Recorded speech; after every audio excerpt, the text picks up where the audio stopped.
Election वेझो ईंदे ई जेकबाबाद तोड़े ठुल में पीपी उम्मीदवार एन 190 मीर एजाज खान जखरानी ऐं पीएस 2 ठुल सोराब खान सरकी जा हंगामी दौरा कर्नल गजाणियूं इन सिलसिले में ठुल जे मुख़्तलिफ़ सियासी समाजी मज़हबी तंजीमुनि जे अॻवाननि सां मुलाक़ातूं कयूं वयूं, जंहिंमें सुन्नी राब्ता कमेटी ठुल जे तरफ़ां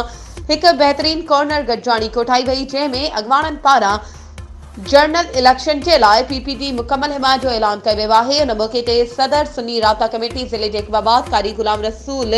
नोमानी, डिवीजनल सदर कारी अब्दुल वाहिद सिद्दीकी, तालके अमीर सलीम अब्बास गोलो, ज़िले अगवान हामिद अली, कारी मोहम्मद आलम नूनारी, मोहम्मद सलाह सरकी ऐं ॿियनि पिण पीपी उम्मीदवार बराए एन 190 ज़िले जेकबाबाद मीर एजाज खान जखरानी, पीपी उम्मीदवार बराए पीएस 2 ठुल सोराब खान सरकी जी मुकम्मल हिमायत जो ऐलान किया वियो।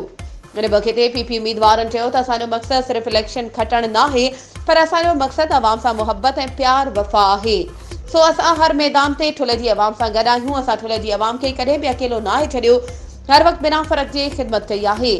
असांजो मक़सदु हज़रत मोहम्मद मुस्तफ़ा सल्लल्लाहु अलैहि वसल्लम जन जी प्रचार मोहब्बत ऐं नामूसे रिसालत सल्लल्लाहु अलैहि वसल्लम जो तहफ़्फ़ुज़, सहाबाए कराम ऐं अहले बैत जी इज़्ज़त नामूस जो तहफ़्फ़ुज़ आहे। वधीक ख़बरुनि ऐं अपडेट्स जे लाइ असांजे चैनल खे सब्सक्राइब कयो ऐं हा, बेल आइकन खे प्रेस करणु न विसारिजो त जीअं असांजी हर नई अचण वारी वीडियो तव्हां ताईं पहुची सघे।